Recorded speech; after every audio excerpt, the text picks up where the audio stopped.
Για 4 ολόκληρες ημέρες, ολόκληρος ο πλανήτης κοιτούσε προς τον Βόρειο Ατλαντικό. 5 άνθρωποι είχαν εξαφανιστεί, προσπαθώντας να φτάσουν στο πιο διάσημο ναυάγιο στην ιστορία.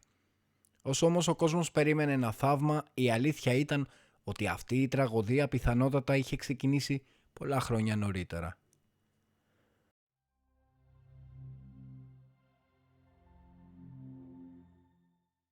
Ο Τιτανικός δεν είναι απλώς ένα ναυάγιο. Είναι ίσως το πιο αναγνωρίσιμο σημείο στο βυθό της Γης. Από τη νύχτα της 15ης Απριλίου του 1912 μέχρι σήμερα, η ιστορία του έχει γεννήσει βιβλία, ταινίες, ντοκιμαντέρ και αμέτρητες αποστολές. Όμως, περισσότερο από έναν αιώνα μετά τη βύθισή του, ένα νέο κεφάλαιο ήρθε να προσθεθεί στην ιστορία του. Και αυτή τη φορά δεν είχε να κάνει με το ίδιο το πλοίο, αλλά με ανθρώπους που προσπαθούσαν να το επισκεφθούν. Για να καταλάβουμε όμως πώς φτάσαμε εκεί, πρέπει να γνωρίσουμε τον άνθρωπο που πίστευε ότι μπορούσε να αλλάξει τον τρόπο με τον οποίο οι άνθρωποι εξερευνούν τους ωκεανούς. Ο Στόκτον Ρας γεννήθηκε το 1962 στις Ηνωμένες Πολιτείες σε μια οικογένεια με οικονομική άνεση και μακρά επιχειρηματική παράδοση. Από μικρός έδειχνε ιδιαίτερη αγάπη για την τεχνολογία και τις μηχανές. Εκεί που άλλα παιδιά διάβαζαν κόμιξ, εκείνος διάβαζε για αεροσκάφη, κινητήρες και νέες εφευρέσεις. Οι δικοί του έλεγαν ότι είχε μια σχεδόν αιμονική περιέργεια να καταλάβει πώς λειτουργούν τα πράγματα και κυρίως πώς θα μπορούσαν να γίνουν καλύτερα. Η πρώτη του μεγάλη αγάπη ήταν η αεροπορία. Σε ηλικία μόλις 18 ετών απέκτησε άδεια πιλότου και πέρασε αμέτρητες ώρες στον αέρα. Για τον ίδιο το να πιλοτάρει ένα αεροσκάφος δεν ήταν απλώς χόμπι, ήταν η απόδειξη ότι η τεχνολογία μπορούσε να επιτρέψει στον άνθρωπο να κατακτήσει μέρη που κάποτε θεωρούνταν απρόσιτα. Αργότερα σπούδασε αεροδιαστημική μηχανική στο Princeton. Εκεί διαμόρφωσε ακόμη περισσότερο τη φιλοσοφία που θα τον ακολουθούσε σε όλη του τη ζωή.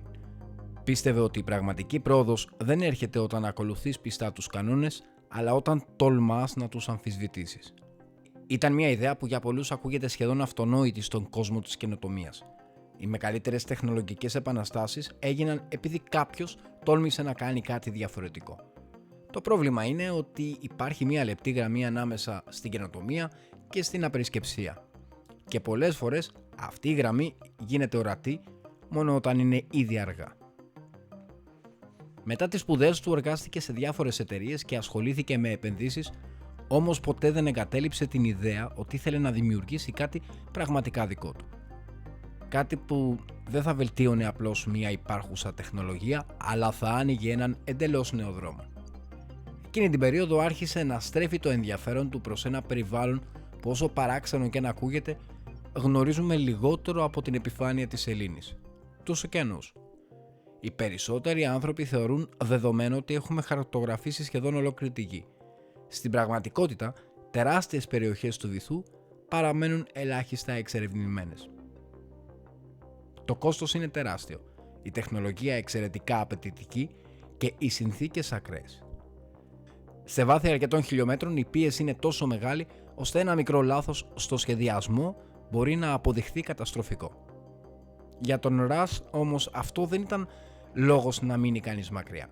Ήταν ακριβώς ο λόγος που έπρεπε να προσπαθήσει. Το 2009 ίδρυσε την Ocean Gate. Ο στόχος της εταιρείας δεν ήταν να ανταγωνιστεί τα κρατικά ερευνητικά προγράμματα ούτε τα στρατιωτικά υποβρύχια. Η φιλοδοξία ήταν διαφορετική. Να κάνει την εξερεύνηση των μεγάλων βυθών πιο προσιτή σε ιδιώτες, επιστήμονες και επιχειρηματίες. Με άλλα λόγια, να δημιουργήσει κάτι αντίστοιχο με αυτό που είχαν κάνει οι ιδιωτικές διαστημικές εταιρείες για το διάστημα, αλλά αυτή τη φορά στον βυθό των ωκεανών. Η ιδέα ακουγόταν συναρπαστική. Για δεκαετίες, οι αποστολές σε μεγάλα βάθη ήταν προνόμιο κυβερνήσεων και ελάχιστων ερευνητικών οργανισμών. Η Ocean Gate υποσχόταν ότι μπορούσε να αλλάξει αυτήν την πραγματικότητα. Στα πρώτα χρόνια η εταιρεία πραγματοποίησε μικρότερες αποστολές, συνεργάστηκε με ερευνητές και ανέπτυξε νέα υποβρύχια οχήματα. Σταδιακά άρχισε να αποκτά δημοσιότητα. Ο Στόκτον Ρας έδινε συνεντεύξεις, μιλούσε για το μέλλον της θαλάσσιας εξερεύνησης και παρουσίαζε τον εαυτό του ως κάποιον που προσπαθούσε να ανοίξει μια νέα εποχή. Δεν ήταν λίγοι εκείνοι που τον παρομοίαζαν με τους πρωτοπόρους της ιδιωτικής διαστημικής βιομηχανίας. Κάπου εκεί γεννήθηκε και η μεγαλύτερη ιδέα του. Αν υπήρχε ένα σημείο στο βυθό που θα μπορούσε να τραβήξει το ενδιαφέρον του κόσμου, αυτό ήταν ο Τιτανικός. Η επίσκεψη στο ναυάγιο δεν ήταν κάτι καινούριο. Από τότε που εντοπίστηκε το 1985, αρκετές επιστημονικές αποστολές είχαν καταφέρει να φτάσουν εκεί. Όμως ήταν εξαιρετικά σπάνιες, πανάκριβες και βασίζονταν σε ειδικά βαθυσκάφη που κόστιζαν δεκάδες εκατομμύρια δολάρια. Ο Ρας πίστευε ότι μπορούσε να αλλάξει τα δεδομένα. Αν κατάφερνε να δημιουργήσει ένα μικρότερο, πιο οικονομικό και πιο ευέλικτο βαθυσκάφος, τότε η επίσκεψη στον Τιτανικό θα έπαβε να αποτελεί αποκλειστικό προνόμιο λίγων κρατικών αποστολών. Θα γινόταν μια εμπειρία που έστω με τεράστιο κόστος θα μπορούσαν να ζήσουν και οι ιδιώτες. Ήταν μια ιδέα που εντυπωσίαζε. Ήταν όμως και μια ιδέα που απαιτούσε να λυθούν προβλήματα τα οποία μέχρι τότε η βιομηχανία αντιμετώπιζε με πολύ συγκεκριμένο τρόπο. Και ο Στόκτον Ρας δεν είχε καμία πρόθεση να ακολουθήσει αυτόν τον τρόπο. Το επόμενο μεγάλο εμπόδιο ήταν η ίδια η φυσική. Ο Τιτανικός βρίσκεται σε βάθος περίπου 3.800 μέτρων κάτω από την επιφάνεια του Ατλαντικού. Σε αυτό το σημείο η πίεση του νερού ξεπερνά τις 380 ατμόσφαιρες. Για να γίνει πιο κατανοητό, κάθε τετραγωνικό εκατοστό του σκάφους δέχεται δύναμη εκατοντάδων κιλών. Οτιδήποτε δεν είναι σχεδιασμένο με απόλυτη ακρίβεια απλώς ενθλίβεται. Για δεκαετίες οι κατασκευαστές βαθυσκάφων ακολουθούσαν μια σχετικά συντηρητική φιλοσοφία. Χρησιμοποιούσαν κυρίως τιτάνιο ή ειδικά κράματα μετάλλων, υλικά που είχαν δοκιμαστεί ξανά και ξανά σε πραγματικές συνθήκες. Ήταν ακριβά, βαριά και δύσκολα στην κατασκευή, αλλά θεωρούνταν η ασφαλέστερη επιλογή. Ο Στόκτον Ρας πίστευε ότι αυτή η λογική κρατούσε πίσω ολόκληρο τον κλάδο. Ήθελε να κατασκευάσει ένα βαθυσκάφος που θα ήταν ελαφρύτερο, οικονομικότερο και ευκολότερο στην παραγωγή. Για να το πετύχει αποφάσισε να βασιστεί σε ένα υλικό που χρησιμοποιούνταν ήδη στην αεροναυπηγική και στους αγώνες αυτοκινήτου. Το ανθρακονήμα, γνωστό και ως carbon fiber. Το ανθρακονήμα είναι εξαιρετικά ανθεκτικό σε σχέση με το βάρος του. Σε πολλές εφαρμογές θεωρείται κορυφαίο υλικό. Όμως υπάρχει μια σημαντική διαφορά ανάμεσα σε ένα αεροπλάνο που βρίσκεται στον αέρα και σε ένα υποβρύχιο που κατεβαίνει σχεδόν 4 χιλιόμετρα κάτω από το νερό. Στον αέρα οι δυνάμεις τείνουν να τραβούν ή να λυγίζουν μια κατασκευή. Στο βυθό η πίεση τη συμπιέζει αδιάκοπα από κάθε πλευρά.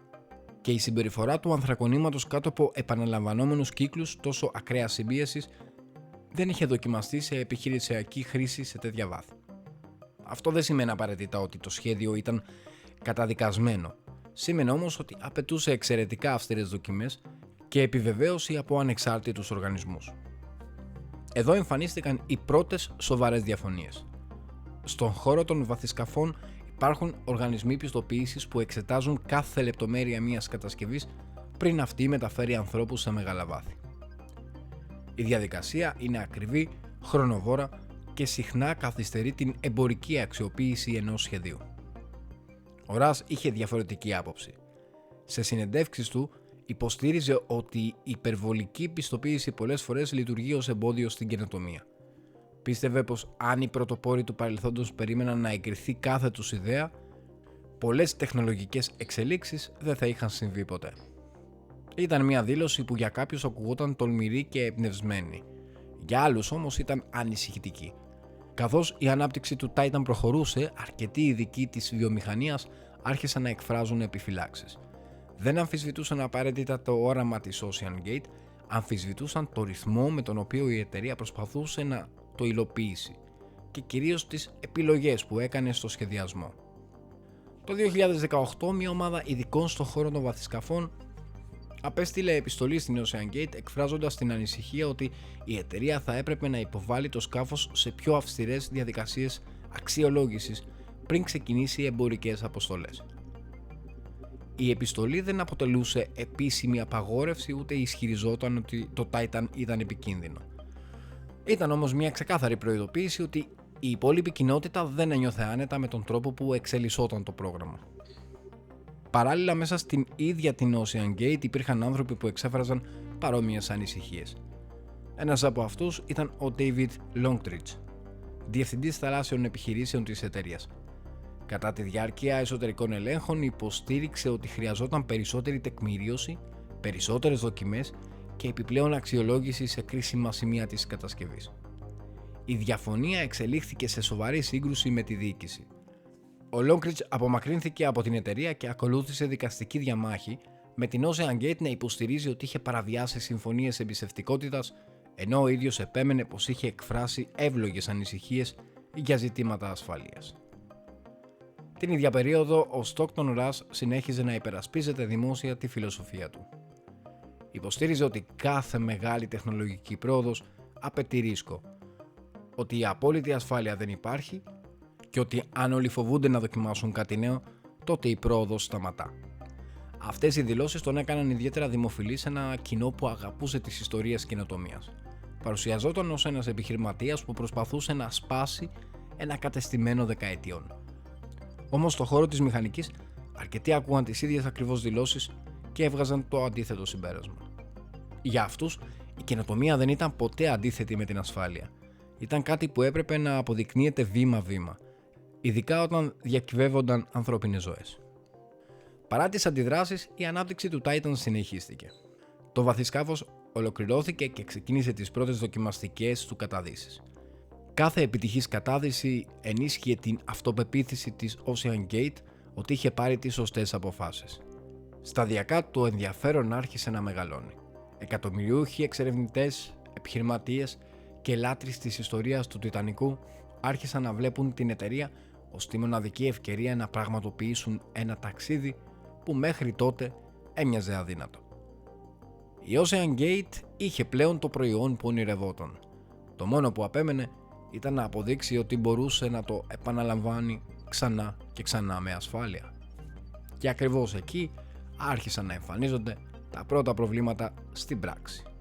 Οι πρώτες αποστολές του Titan έδειχναν τουλάχιστον επιφανειακά ότι το σχέδιο λειτουργούσε.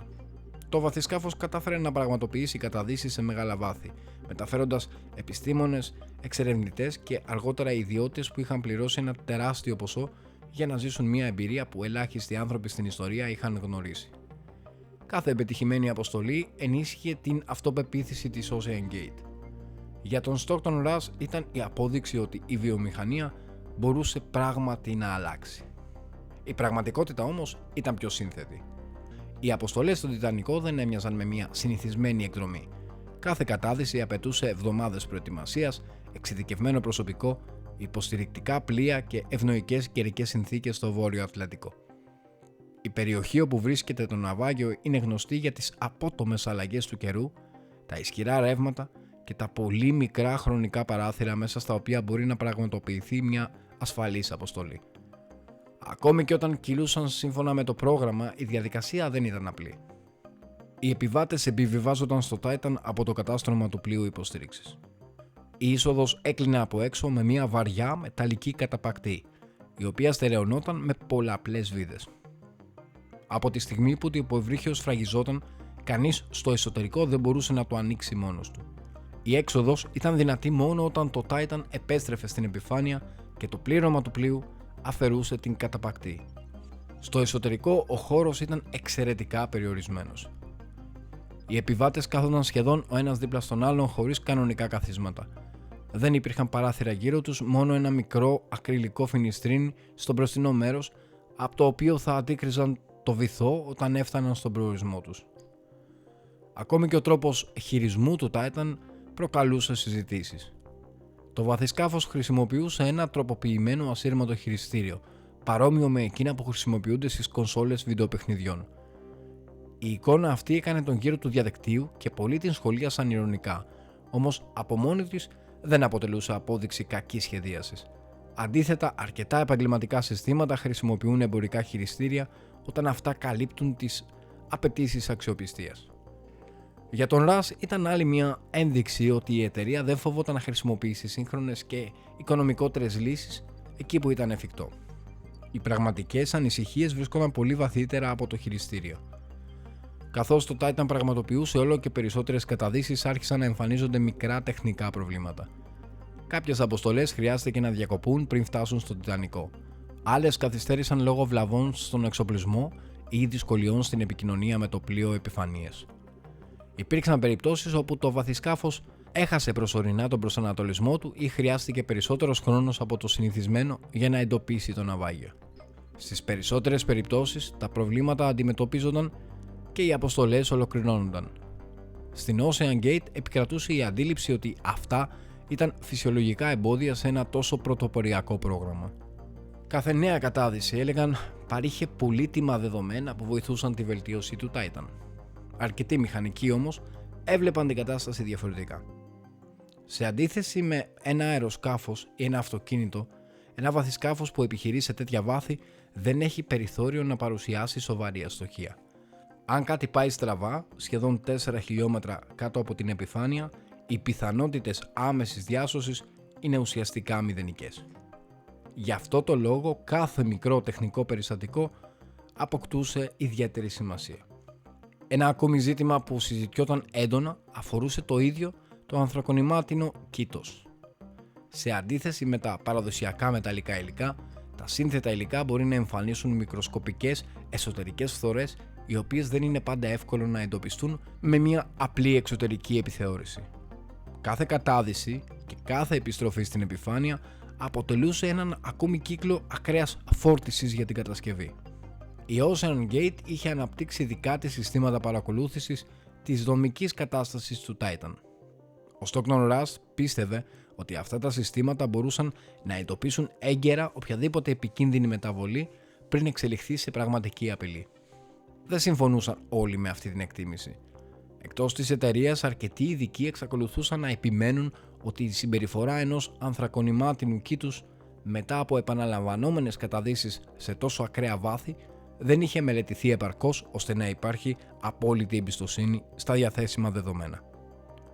Δεν υποστήριζαν ότι μια καταστροφή ήταν αναπόφευκτη, υποστήριζαν όμως ότι υπήρχαν ακόμη πολλά άγνωστα. Παρά τις επιφυλάξεις, η συζήτηση αυξανόταν.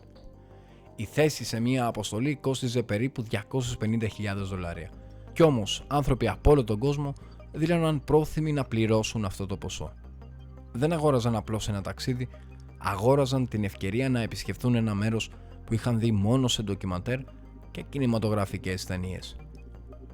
Να βρεθούν μπροστά στην πλώρη του Τιτανικού, εκεί που ελάχιστοι άνθρωποι είχαν σταθεί μετά το 1912. Η Ocean Gate είχε αρχίσει να μετατρέπεται σε κάτι περισσότερο από μια τεχνολογική εταιρεία. Γινόταν σύμβολο μιας νέας μορφής ακραίου τουρισμού, όπου οι πιο απομακρυσμένες γωνιές του πλανήτη δεν ήταν πλέον απρόσιτες, αρκεί κάποιος να μπορούσε να πληρώσει το αντίτιμο. Κανείς όμως δεν μπορούσε να γνωρίζει ότι το καλοκαίρι του 2023 θα έφερνε την αποστολή που θα άλλαζε για πάντα όχι μόνο την ιστορία της Ocean Gate, αλλά και τον τρόπο με τον οποίο ο κόσμος αντιλαμβανόταν την εξερεύνηση των μεγάλων βαθών. Ο Ιούνιος του 2023 έμοιαζε τουλάχιστον αρχικά με ακόμη μία συνηθισμένη αποστολή της Ocean Gate. Το πλοίο υποστήριξης Polar Prince απέπλευσε από το St. John's του Καναδά με προορισμό το σημείο όπου αναπαύεται ο Τιτανικός, περίπου 600 χιλιόμετρα νότια της Νέας Γης. Το ταξίδι μέχρι εκεί διαρκούσε αρκετές ημέρες και όπως πάντα το πρόγραμμα εξαρτιόταν από τον καιρό. Στο Βόρειο Ατλαντικό ακόμα και μία μικρή αλλαγή στους ανέμους ή στον κυματισμό μπορούσε να αναβάλει ολόκληρη την αποστολή. Ανάμεσα στους ανθρώπους που βρίσκονταν στο πλοίο ήταν και οι 5 που λίγες ημέρες αργότερα θα γίνονταν πρωτοσέλιδο σε ολόκληρο τον κόσμο. Ο πρώτος ήταν φυσικά ο Stockton Rush. Όπως συνήθιζε, δεν έμενε στην επιφάνεια για να συντονίζει την αποστολή. Ήθελε να βρίσκεται μέσα στο Titan, να πιλοτάρει ο ίδιος το βαθυσκάφος και να συνοδεύει προσωπικά τους επιβάτες. Πίστευε ότι αν ζητούσε από άλλους να εμπιστευτούν την τεχνολογία του, όφιλε πρώτος να δείχνει ότι την εμπιστευόταν ο ίδιος. Μαζί του θα ταξίδευε ο Γάλλος εξερευνητής Paul Henry Nargolé, ένας άνθρωπος σχεδόν θρυλικός στον χώρο της βαθιάς κατάδυσης. Είχε αφιερώσει δεκαετίες της ζωής του στον Τιτανικό, συμμετέχοντας σε δεκάδες αποστολές στο ναυάγιο. Είχε ανασύρει αντικείμενα από το βυθό, είχε συμβάλει στην επιστημονική μελέτη του πλοίου και γνώριζε την περιοχή καλύτερα από σχεδόν οποιοδήποτε άλλο στον κόσμο. Για πολλούς η παρουσία του αποτελούσε μια μορφή εγγύησης ότι η αποστολή βρισκόταν σε έμπειρα χέρια. Οι υπόλοιποι 3 επιβάτες ήταν επισκέπτες. Ο Βρετανός επιχειρηματίας Χάμις Χάρντινγκ ήταν γνωστός για την αγάπη του στις ακραίες εξερευνήσεις. Είχε πετάξει στο διάστημα με ιδιωτική αποστολή, είχε πραγματοποιήσει πτήσεις γύρω από τη γη και συμμετείχε συχνά σε αποστολές που λίγοι άνθρωποι μπορούν να ζήσουν. Για εκείνον η επίσκεψη στον Τιτανικό αποτελούσε ακόμη ένα όνειρο που ήθελε να πραγματοποιήσει. Δίπλα τους βρισκόταν ο Πακιστανός επιχειρηματίας Σαχζάντα Νταβούντ, μέλος μιας από τις πιο γνωστές επιχειρηματικές οικογένειες της χώρας του. Μαζί του είχε φέρει τον 19χρονο γιο του Σουλεϊμάν. Οι δυο τους είχαν αποφασίσει να μοιραστούν αυτή την εμπειρία ως πατέρας και γιος. Αργότερα συγγενείς θα αποκαλύψουν ότι ο Σούλεϊμαν δίσταζε αρχικά να συμμετάσχει στην αποστολή, όμως τελικά αποφάσισε να ταξιδέψει για να περάσει χρόνο με τον πατέρα του και να ζήσουν μαζί κάτι μοναδικό. Το πρωί της 18ης Ιουνίου όλα ήταν έτοιμα. Το Titan καθελκύστηκε στη θάλασσα και οι 5 επιβάτες μπήκαν στο εσωτερικό του. Η καταπακτή έκλεισε για άλλη μια φορά από το εξωτερικό και ασφαλίστηκε. Από εκείνη τη στιγμή η τύχη τους βρισκόταν αποκλειστικά στα χέρια του βαθυσκάφους. Η διαδικασία της καθόδου ήταν αργή. Δεν επρόκειτο για μια γρήγορη βουτιά, αλλά για μια σταδιακή κάθοδο που διαρκούσε περίπου 2 ώρες μέχρι να φτάσουν στο βάθος του Τιτανικού. Καθ' όλη τη διάρκεια το Titan διατηρούσε επικοινωνία με το πλοίο επιφανείας μέσω ειδικών ακουστικών μηνυμάτων.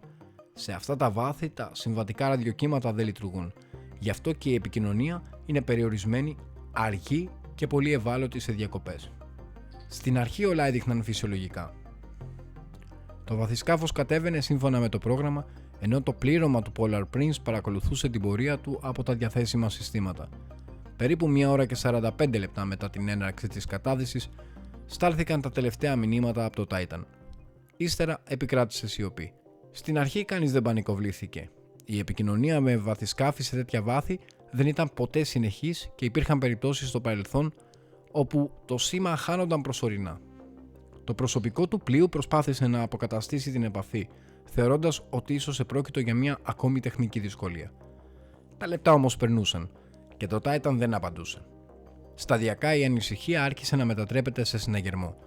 Αν το βαθυσκάφος είχε παρουσιάσει βλάβη, οι επιλογές του πληρώματος ήταν εξαιρετικά περιορισμένες. Αν είχε χάσει την ισχύ του, υπήρχαν θεωρητικά συστήματα που θα το βοηθούσαν να επιστρέψει αργά στην επιφάνεια. Αν είχε μπλεχτεί σε συντρίμμια του Τιτανικού, ίσως οι επιβάτες περίμεναν αβοήθητοι στο βυθό. Αν είχε υποστεί κάποια σοβαρή μηχανική αστοχία, κανείς δεν μπορούσε ακόμη να γνωρίζει τι ακριβώς είχε συμβεί. Το Polar Prince ενημέρωσε τις αρμόδιες αρχές και μέσα σε λίγες ώρες άρχισε να οργανώνεται μία από τις μεγαλύτερες επιχειρήσεις έρευνας και διάσωσης που είχαν πραγματοποιήσει ποτέ στον Βόρειο Ατλαντικό. Το Polar Prince ενημέρωσε τις αρμόδιες αρχές και άμεσα σε λίγες ώρες άρχισε να οργανώνεται μία από τις μεγαλύτερες επιχειρήσεις έρευνας και διάσωσης που είχαν πραγματοποιηθεί ποτέ στο Βόρειο Ατλαντικό. Όσο οι πρώτες μονάδες κατευθύνονταν προς την περιοχή, η είδηση άρχισε να διαρρέει στα μέσα ενημέρωσης. Στην αρχή εμφανίστηκε ως μια σύντομη είδηση για ένα υποβρύχιο που είχε χάσει την επικοινωνία του. Μέχρι το τέλος της ημέρας είχε εξελιχθεί σε παγκόσμιο θέμα. Και χωρίς να το γνωρίζει σχεδόν κανείς εκείνη τη στιγμή, είχε ήδη ξεκινήσει μία από τις πιο δραματικές και πολυσυζητημένες επιχειρήσεις αναζήτησης του 21ου αιώνα. Από τη στιγμή που έγινε γνωστό ότι το Titan αγνοούνταν, ο χρόνος μετατράπηκε στο σημαντικότερο αντίπαλο όλων. Οι πρώτες εκτιμήσεις ανέφεραν ότι το βαθυσκάφος διέθετε περιορισμένα αποθέματα οξυγόνου, αρκετά για περίπου 96 ώρες υπό φυσιολογικές συνθήκες. Ξαφνικά κάθε ώρα που περνούσε αποκτούσε τεράστια σημασία. Η ακτοφυλακή των Ηνωμένων Πολιτειών ανέλαβε το συντονισμό της επιχείρησης, ενώ μέσα σε ελάχιστο χρόνο κινητοποιήθηκαν δυνάμεις από τον Καναδά, το πολεμικό ναυτικό των ΗΠΑ, ερευνητικά ιδρύματα και ιδιωτικές εταιρείες που διέθεταν εξοπλισμό ικανό να επιχειρήσει σε μεγάλα βάθη. Το πρόβλημα ήταν ότι κανείς δεν ήξερε πού ακριβώς έπρεπε να ψάξει. Η τελευταία γνωστή θέση του Titan βρισκόταν πάνω από μια περιοχή εκατοντάδων τετραγωνικών χιλιόμετρων. Αν το βαθυσκάφος είχε ανέβει στην επιφάνεια αλλά είχε χάσει την επικοινωνία του, θα μπορούσε να παρασύρεται από τα ρεύματα. Αν είχε παραμείνει στο βυθό, βρισκόταν σχεδόν 4 χιλιόμετρα κάτω από το νερό, σε ένα περιβάλλον όπου ακόμη και τα πιο προηγμένα τηλεκατευθυνόμενα οχήματα χρειάζονταν ώρες για να φτάσουν. Καθώς οι διασώστες προσπαθούσαν να οργανώσουν την αναζήτηση, ολόκληρος ο κόσμος άρχισε να παρακολουθεί σχεδόν σε πραγματικό χρόνο τις εξελίξεις. Τα διεθνή τηλεοπτικά δίκτυα είχαν συνεχή έκτακτη κάλυψη. Δημοσιογράφοι ανήλυαν κάθε πιθανό σενάριο. Ειδικοί στην ναυπηγική και στην βαθιά κατάδυση καλούνταν διαρκώς σε συνεντεύξεις, ενώ στα μέσα κοινωνικής δικτύωσης κυκλοφορούσαν χιλιάδες θεωρίες για το τι μπορεί να είχε συμβεί. Άλλοι πίστευαν ότι το Titan είχε μπλεχτεί στα συντρίμμια του Τιτανικού και οι επιβάτες περίμεναν βοήθεια. Άλλοι θεωρούσαν πιθανότερο να είχε παρουσιάσει ηλεκτρική βλάβη, χωρίς όμως να είχε καταστραφεί. Υπήρχαν ακόμα και εκείνοι που υποστήριζαν ότι ίσως είχε ήδη επιστρέψει στην επιφάνεια, αλλά αδυνατούσε να επικοινωνήσει ή να εντοπιστεί. Όλα αυτά τα σενάρια, όσο διαφορετικά κι αν ήταν μεταξύ τους, είχαν ένα κοινό στοιχείο. Προϋπέθεταν ότι οι 5 άνθρωποι ήταν ακόμα ζωντανοί. Την τρίτη μέρα της επιχείρησης συνέβη κάτι που αναζωπήρωσε την ελπίδα. Αεροσκάφη και συστήματα υποβρύχιας ακρόασης κατέγραψαν περιοδικούς ήχους, κάτι που αρκετά μέσα ενημέρωσης περιέγραψαν ως πιθανούς χτύπους από το εσωτερικό του Titan. Η πληροφορία διαδόθηκε αστραπιαία. Για ώρες, εκατομμύρια άνθρωποι πίστεψαν ότι ίσως οι επιβάτες χτυπούσαν το κήτος του βαθισκάφους προσπαθώντας να υποδείξουν τη θέση τους. Οι διασώσες έστρεψαν μέρος της έρευνας προς την περιοχή όπου είχαν καταγραφεί οι ήχοι.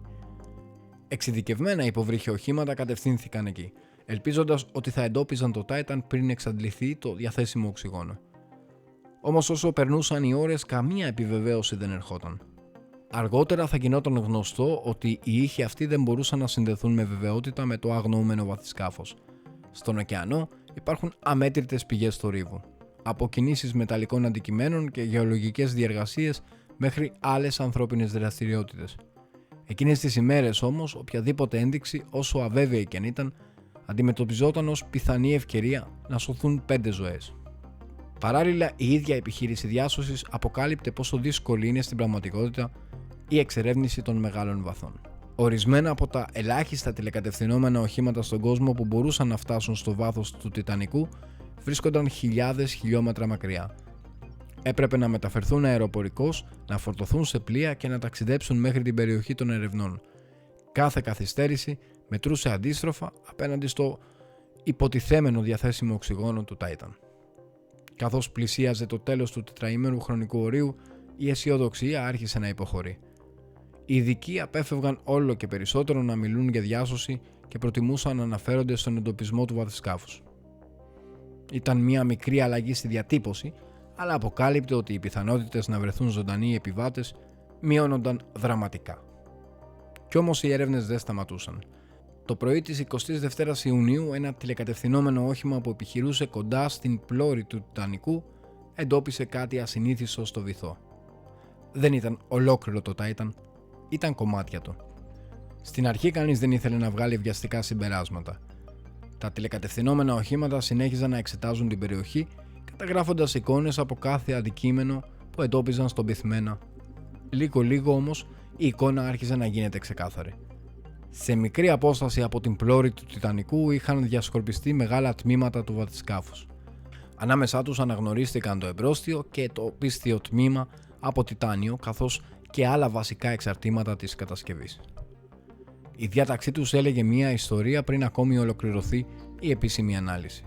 Δεν υπήρχαν ενδείξεις ότι το Titan είχε προσκρούσει στο ναυάγιο. Δεν υπήρχαν σημάδια μιας αργής μηχανικής βλάβης που να είχε αφήσει χρόνο για αντίδραση. Όλα οδηγούσαν σε ένα εντελώς διαφορετικό συμπέρασμα.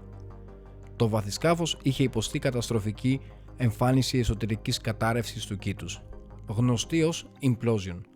Η διαφορά ανάμεσα σε μια έκρηξη και μια implosion είναι θεμελιώδης. Σε μια έκρηξη η δύναμη ξεκινά από το εσωτερικό και εκτονώνεται προς τα έξω. Στην implosion συμβαίνει ακριβώς το αντίθετο. Η τεράστια πίεση του νερού συνθλίβει την κατασκευή προς το εσωτερικό σχεδόν ακαριέα. Σε βάθος περίπου 3.800 μέτρων η διαδικασία αυτή ολοκληρώνεται σε χρόνο που μετριέται σε χιλιοστά του δευτερολέπτου. Δεν υπάρχει χρόνος για αντίδραση, δεν υπάρχει χρόνος για να καταλάβει κάποιος τι συμβαίνει. Από τη στιγμή που το κήτος χάνει τη δομική του ακεραιότητα, η κατάρρευση είναι στιγμιαία. Λίγες ώρες αργότερα, η Αμερικανική ακτοφυλακή πραγματοποίησε συνέντευξη τύπου. Η ανακοίνωση ήταν σύντομη. Τα συντρίμμια που είχαν εντοπιστεί αντιστοιχούσαν στο Titan και η εικόνα τους ήταν συμβατή με καταστροφική implosion. Και οι 5 επιβαίνοντες θεωρούνταν νεκροί. Μέσα σε λίγα λεπτά η είδηση έκανε το γύρο του κόσμου. Για 4 ημέρες εκατομμύρια άνθρωποι είχαν παρακολουθήσει την υπόθεση, ελπίζοντας σε μια διάσωση που τελικά δεν θα ερχόταν ποτέ. Σχεδόν αμέσως όμως το ενδιαφέρον άρχισε να μετατοπίζεται. Το ερώτημα δεν ήταν πλέον πού βρέθηκε το Titan, ήταν γιατί συνέβη αυτό. Ερευνητικές αρχές από τις Ηνωμένες Πολιτείες και τον Καναδά ξεκίνησαν να συλλέγουν κάθε διαθέσιμο στοιχείο. Τα συντρίμμια ανασύρθηκαν όσο ήταν δυνατόν. Αναλύθηκαν δεδομένα από προηγούμενες αποστολές και συγκεντρώθηκαν χιλιάδες σελίδες εγγράφων, τεχνικών αναφορών και επικοινωνιών της εταιρείας. Παράλληλα, πρώην εργαζόμενοι, μηχανικοί και άνθρωποι που είχαν συνεργαστεί με την Ocean Gate άρχισαν να μιλούν δημόσια. Κάποιοι περιέγραφαν μια εταιρεία που προσπαθούσε πραγματικά να καινοτομήσει. Άλλοι περιέγραφαν ένα περιβάλλον όπου η πίεση για πρόοδο και εμπορική επιτυχία υπερίσχυε της συντηρητικής προσέγγισης που παραδοσιακά χαρακτήριζε τη βιομηχανία των βαθυσκαφών. Οι παλιότερες προειδοποιήσεις ήρθαν ξανά στο προσκήνιο. Η επιστολή ειδικών του 2018, οι διαφωνίες για την ανεξάρτητη πιστοποίηση, οι ανησυχίες που είχαν εκφραστεί εσωτερικά, οι δικαστικές διαμάχες με πρώην στελέχη. Ξαφνικά όλα αυτά δεν αντιμετωπίζονταν πλέον ως θεωρητικές διαφωνίες μεταξύ μηχανικών. Εξετάζονταν υπό το φως μιας τραγωδίας που είχε κοστίσει 5 ανθρώπινες ζωές. Ένα από τα βασικά ερωτήματα της έρευνας ήταν τι είχε συμβεί στο ανθρακονημάτινο Κήτος μετά τις επαναλαμβανόμενες καταδύσεις των προηγούμενων ετών. Οι ερευνητές εξέτασαν το ενδεχόμενο η συνεχής έκθεση σε ακραίους κύκλους πίεσης να έχει προκαλέσει προοδευτική φθορά στη δομή του υλικού, η οποία τελικά οδήγησε στην καταστροφική αστοχία. Η ακριβής αλληλουχία των γεγονότων απαιτούσε εκτεταμένη τεχνική διερεύνηση, όμως η προσοχή είχε ήδη στραφεί σε αυτήν ακριβώς την περιοχή. Όσο περισσότερες πληροφορίες γίνονταν γνωστές, τόσο περισσότερο η ιστορία έπαβε να αφορά μόνο την τελευταία κατάδυση. Άρχιζε να μοιάζει με την κατάληξη μιας αλυσίδας αποφάσεων που είχαν ληφθεί επί σειρά ετών. Και αυτή ακριβώς η αλυσίδα γινόταν το επίκεντρο των επίσημων ερευνών που ακολούθησαν. Τους μήνες που ακολούθησαν, η υπόθεση του Titan έπαψε να αποτελεί απλώς μια μεγάλη είδηση. Μετατράπηκε σε αντικείμενο μία από τις πιο εκτεταμένες τεχνικές έρευνες που είχαν γίνει ποτέ γύρω από ένα ιδιωτικό βαθυσκάφος. Οι αρχές άρχισαν να συγκεντρώνουν καταθέσεις από μηχανικούς, πρώην εργαζομένους, ειδικούς στην ναυπηγική, συνεργάτες της Ocean Gate και ανθρώπους που είχαν συμμετάσχει σε προηγούμενες αποστολές. Παράλληλα, εξετάστηκαν χιλιάδες έγγραφα, σχέδια, εσωτερικές επικοινωνίες και τεχνικά δεδομένα από τη λειτουργία του Titan. Όσο περισσότερο προχωρούσε η διαδικασία, τόσο πιο ξεκάθαρο γινόταν ότι η έρευνα δεν επικεντρωνόταν σε μία μόνο βλάβη.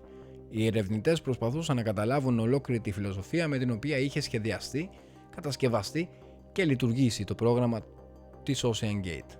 Ένα από τα ζητήματα που συζητήθηκαν εκτενώς ήταν η έννοια της πιστοποίησης.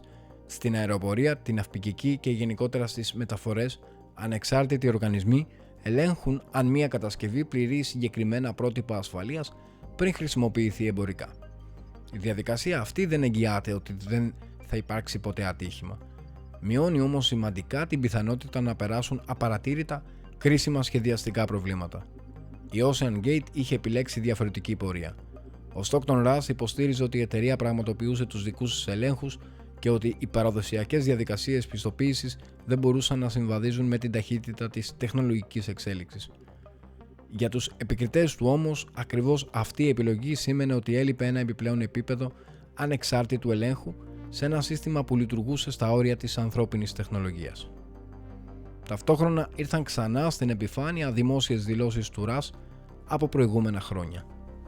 Σε αρκετές συνεντεύξεις είχε μιλήσει για την ανάγκη να αποδεχθεί κανείς ένα επίπεδο κινδύνου όταν προσπαθεί να δημιουργήσει κάτι πραγματικά νέο. Σε μία από αυτές είχε αναφέρει ότι κατά τη γνώμη του η υπερβολική έμφαση στην ασφάλεια μπορούσε να λειτουργήσει ως εμπόδιο στην καινοτομία. Οι δηλώσεις αυτές είχαν περάσει σχεδόν απαρατήρητες όταν είχαν γίνει. Μετά την τραγωδία όμως αναπαράγονταν ξανά και ξανά από τα μέσα ενημέρωσης, αποκτώντας ένα εντελώς διαφορετικό βάρος. Παράλληλα, αρκετοί ειδικοί προσπάθησαν να εξηγήσουν ότι η υπόθεση δεν έπρεπε να οδηγήσει σε ένα απλοϊκό συμπέρασμα πως η καινοτομία είναι επικίνδυνη. Αντίθετα, τόνιζαν ότι σχεδόν κάθε μεγάλη τεχνολογική πρόοδος βασίστηκε σε νέες ιδέες και νέα υλικά. Η διαφορά βρίσκεται στον τρόπο με τον οποίο δοκιμάζονται, επαληθεύονται και εισάγονται στην πραγματική χρήση. Με άλλα λόγια, το ζήτημα δεν ήταν ότι κάποιος προσπάθησε να δημιουργήσει κάτι διαφορετικό. Το κρίσιμο ερώτημα ήταν αν είχαν συγκεντρωθεί αρκετά στοιχεία ώστε αυτό το διαφορετικό να θεωρείται ασφαλές για ανθρώπους. Η ίδια η Ocean Gate δεν θα είχε πλέον την ευκαιρία να απαντήσει. Λίγο μετά το δυστύχημα, η εταιρεία ανακοίνωσε ότι αναστέλει επαόριστον όλες τις εμπορικές και ερευνητικές της δραστηριότητες. Το πρόγραμμα των αποστολών στον Τιτανικό τερματίστηκε και η εταιρεία ουσιαστικά σταμάτησε να λειτουργεί όπως τη γνώριζε ο κόσμος. Η τραγωδία είχε επίσης άμεσο αντίκτυπο σε ολόκληρο το χώρο της ιδιωτικής εξερεύνησης των μεγάλων βαθών. Εταιρείες, ερευνητικά ιδρύματα και ρυθμιστικές αρχές άρχισαν να επανεξετάζουν διαδικασίες, πρότυπα, απαιτήσεις ασφάλειας. Η συζήτηση δεν περιοριζόταν πλέον στο Titan. Αφορούσε το μέλλον μιας βιομηχανίας που φιλοδοξούσε να ανοίξει τους ωκεανούς σε περισσότερους ανθρώπους από ποτέ. Ίσως η μεγαλύτερη ηρωνία αυτής της ιστορίας είναι ότι ο Stockton Rush αφιέρωσε σχεδόν ολόκληρη τη ζωή του προσπαθώντας να κάνει την εξερεύνηση των βαθιών ωκεανών πιο προσβάσιμη. Το όραμά του ήταν να δημιουργήσει μια νέα εποχή όπου η επίσκεψη στον Τιτανικό ή σε άλλα σημεία του βυθού δεν θα αποτελούσε αποκλειστικά προνόμιο κρατικών αποστολών. Αντί γι' αυτό, το όνομά του συνδέθηκε οριστικά με το δυστύχημα που έκανε ολόκληρο τον κόσμο να αναρωτηθεί πόσο μακριά μπορεί να φτάσει η φιλοδοξία πριν συναντήσει τα όρια της φυσικής. Σήμερα το ναυάγιο του Τιτανικού παραμένει εκεί που βρίσκεται εδώ και περισσότερο από έναν αιώνα. Όμως δίπλα στην ιστορία του υπερωκεανίου έχει προσθεθεί πλέον και μια δεύτερη ιστορία. Μια ιστορία που δεν γράφτηκε το 1912 αλλά το 1923. Μια ιστορία για ανθρώπους που προσπάθησαν να φτάσουν σε ένα από τα πιο διάσημα σημεία του πλανήτη, χρησιμοποιώντας μια τεχνολογία που φιλοδοξούσε να αλλάξει τους κανόνες. Και που τελικά υπενθύμησε με τον πιο σκληρό τρόπο ότι όσο εντυπωσιακή κι αν είναι η ανθρώπινη εφευρετικότητα, η φύση δεν διαπραγματεύεται ποτέ τους δικούς της νόμους. Αυτή ήταν η σημερινή ιστορία. Αν έφτασες μέχρι το τέλος, σε ευχαριστώ. Κάνε ένα like αν σου άρεσε και μία εγγραφή αν δεν έχεις κάνει ήδη. Τα λέμε στο επόμενο.